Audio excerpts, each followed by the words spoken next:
반갑습니다. 이프로입니다. 영상 시작하기 앞서 다양한 시장 정보와 상승 종목들을 한 발 앞서서 캐치할 수 있는 정보방 고정 댓글에 자율 입장 링크 달아놨으니까 편하게 들어오셔서 참고하시면 좋을 것 같습니다. 일단 오늘을 복잡하게 볼 필요 없이 세 가지 주요 내용들에 대해서 좀 기억을 하시면 좋을 것 같은데, 첫 번째는 엔비디아 세일즈포스 실적으로 봤을 때 AI 수요는 여전히 꺾이지 않았다라는 거고요. 두 번째는 미국 물가가 좀 예상보다 높게 나오면서 달러와 금리가 다시금 부담으로 작용하고 있다. 이런 점이 있겠습니다. 마지막은 크립토 시장에서 비트코인이 8만 달러를 넘기긴 했는데 단순히 가격만 바라보는 게 아니라 거래들의 차익 실현과 거래소 유입량을 집중적으로 봐야 한다, 이런 겁니다. 그래서 주식은 AI 실적과 매크로의 힘겨루기, 코인은 신규 매수와 차익 실현의 힘겨루기, 현재 이러한 국면에 있다, 이 관점으로 보겠습니다. 먼저 주식시장에서는 역시 엔비디아 실적이 가장 중요합니다. 가장 대형 테마의 그런 수급을 담당하는 기업인 만큼 간단하게 살펴보면 분기 매출 962억, 조정 EPS 2.22달러를 기록하면서 시장 예상치를 전부 다 웃돌았죠. 매출은 또 1년 전보다 2배 이상 증가를 했고 시간의 주가도 약 4% 상승. 제가 중요하게 보는 건 단순한 이런 실적이 아니라 최근 시장이 계속해서 AI 투자가 너무 많이 좀 이루어진 거 아니냐, 이로 인해서 성장 속도가 좀 둔화되는 것이 아니냐라는 우려가 좀 있었습니다. 그런데 이번 실적에서는 아직까지 AI 데이터 센터 수요가 상당히 강하다는 점이 다시 확인됐습니다. 이거는 국내 시장에서도요, 삼성전자나 SK하이닉스를 포함한 반도체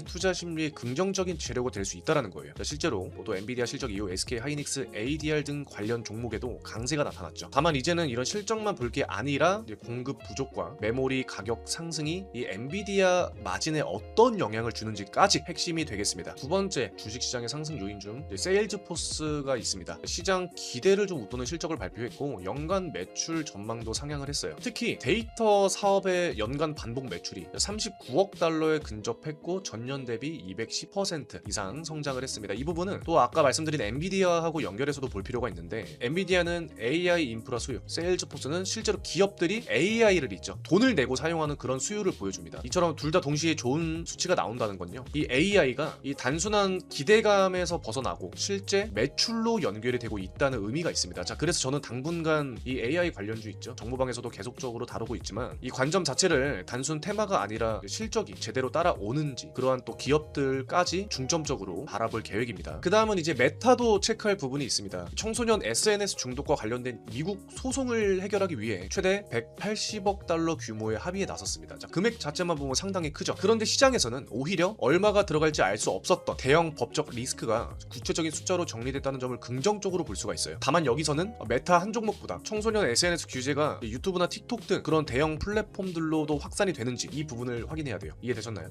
즉 이 메타 악재가 끝났느냐, 그런 것만 보는 게 아니라 이 규제 리스크가 이러한 빅테크 전체로 좀 번질지, 이게 좀 중요하겠습니다. 정리해 드리자면은 일단 주식 쪽에서는 엔비디아 세일즈포스 실적을 통해 AI 수요가 여전히 강하다는 게 확인이 됐어요. 이건 분명히 긍정적이죠. 하지만 주식시장 전체를 무조건 좋게 보기에는 아직 물가와 금리라는 변수가 남아 있어요. 그래서 이 가격 자체만 따라가기보다는 실적이 실제로 확인되는 반도체 종목을 한 발 앞서 선별할 수 있는 그런 대응이 가장 중요하다고 저는 생각을 하고 있습니다. 아시겠죠? 반면에 좀 코인 시장에는 살짝의 부담이 좀 작용이 되고 있죠. 이 요인 중 하나가 미국 물가예요. PCE가 시장 예상보다 높게 나오면서 연준의 통화 정책 완화 기대가 약해졌고, 비트코인은 8만 1000달러를 돌파한 다음 7만 9000달러대로 좀 밀렸습니다. 또 코인 자체가 이러한 유동성에 굉장히 민감하죠. 물가가 높으면 금리를 빠르게 낮추기가 어렵고, 달러가 강해지면은 오히려 비트코인 같은 디지털 자산에는 자연스럽게 부담이 가해질 수밖에 없습니다. 그래서 지금 이 비트코인에서 가장 중요한 가격대는 위쪽에는 이제 8만 3000달러 이 저항, 그리고 아래쪽에는 7만 8000달러 부근 지지가 되겠습니다. 그래서 지금 이 사이에서 다시 이제 방향을 결정하는 그런 중요한 분기점의 위치에 있다 보니까 아무래도 다음 방향성에 미리미리 좀 대비하는 게 가장 중요하겠죠. 그리고 크립토 시장에 또 안 좋은 요인으로 작용하고 있는 게 바로 거래들의 차익 실현입니다. 최근에 비트코인이 좀 빠르게 상승하면서 신규 대형 투자자들이 단 사흘 동안 약 12억 달러가 넘는 이익을 실현한 것으로 분석이 됐어요. 이거는 근데 자연스러운 현상이 될 수 있는데, 일주일 동안요 비트코인이 무려 20%가 넘게 급등했기 때문에 당연히 이거를 좀 수익을 확정하려는 물량이 안 나오는 게 이상하죠. 중요한 거는 이렇게 단순히 매도가 나왔다는 사실이 아니라 이 빠져나오는 매물을 신규 매수세가 얼마나 잘 받쳐주느냐예요. 이게 핵심입니다. 제가 말씀드리고 싶은 게 이건데, 그래서 지금은 단순히 좀 아래쪽으로 꺾이고 있다고 해도 그 폭도 그렇게 넓지는 않고요. 오히려 이거를 약세, 하락 전환으로 볼 필요는 없고, 반대로 다시 올라온다고 해서 무지성으로 막 추격할 구간도 아닙니다. 방향성 체크해야 돼요. 7만 8000달러 요 구간 지지 굉장히 중요합니다. 마지막 마지막으로 지금 거래소로 들어오는 물량도 좀 증가가 되고 있습니다. 보통 코인이 개인 지갑에서 거래소로 이동하면요, 시장에는 이제 잠재적인 매도 대기 물량으로 해석을 해요. 왜냐하면 거래소로 이동을 한다는 것 자체가 이제 현금화를 할 수도 있다, 그런 가능성이 충분히 있기 때문이죠. 뭐 최근 온체인 지표에서도 비트코인의 미실현 이익과 거래소 유입량이 좀 동시에 상승을 하면서 단기 조정 가능성이 좀 제기되고 있습니다. 자, 물론 곧바로 폭락으로 좀 받아들일 필요는 없어요. 자, 왜냐면은 지금 현재 비트코인은 단순한 이 현물뿐만 아니라 선물 수요도 같이 증가하고 있기 때문이에요. 결국 지금 시장은 쉽게 말해 이 차익 실현 물량과 이 신규 수요가 서로 동시에 맞부딪히는 구간입니다. 그래서 이 8만 달러 부근에서는 방향을 섣불리 예측한다기보다는 실제 수급을 바탕으로 흐름을 분석하고 다음 움직임에 대비하는 게 가장 중요하다고 좀 판단이 됩니다. 최종적으로 지금은 오히려 추격보다는요, 다음 방향성을 좀 검토하는 그런 이제 분위기가 형성이 되었다. 뭐 주식 같은 경우는 뭐 AI 수요가 아직 강하다는 점은 이제 다시금 확인이 되었고요. 뭐 반면에 코인은 뭐 높은 미국 물가라든지 고래들의 차익 실현, 거래소 유입량 증가, 요 세 가지가 단기 상승을 좀 제한하고 있습니다. 자, 그래서 지금 저희가 좀 취해야 될 자세는 좀 단순합니다. 일단 주식 같은 경우는 실제 실적하고요, 가이던스를 따라오는 기업을 구분해서 바라볼 줄 알아야 되고, 코인 같은 경우는 이 8만 달러 돌파만 보고 단순하게 추격한다기보다는 7만 8천 달러 지지와 8만 3천 달러 저항 돌파를 확인하는 게 좋습니다. 특히 지금처럼 갑자기 막 비트코인이 진짜 20%나 넘게 오른 이런 단기간에 상당히 크게 급등한 구간에서는요, 포모성 추격 매수보다는 결국엔 또 자리는 반드시 줄 거기 때문에 이런 주요 가격대와 매수하기 적절한 조건이 형성이 되었는지 이 부분들을 좀 면밀하게 체크를 해보면 좋을 것 같습니다. 그리고 이러한 시장 정보들과 뭐 앞으로 좀 상승할 종목들 한 발 앞서 체크할 수 있는 그런 정보방은요, 고정 댓글에 이제 입장 링크 달아놨어요. 이제 텔레그램 채널이고 클릭하면은 제한이 없기 때문에 바로 참가 버튼만 누르시면 됩니다. 아시겠죠? 이제 목요일 시장도 다들 고생 많으셨고요. 이제 이번 주 마지막 금요일 시장을 앞두고 있기 때문에 굉장히 중요한 날이 될 수도 있습니다. 더군다나 8월 말이니까 9월 달을 미리미리 준비할 수 있는 그런 시기가 되기도 하고, 시장을 전혀 모르고 움직이는 것보다 그래도 필요한 부분들을 알면서 움직이는 게 훨씬 더 안전하겠습니다. 지금까지 2%였습니다. 감사합니다.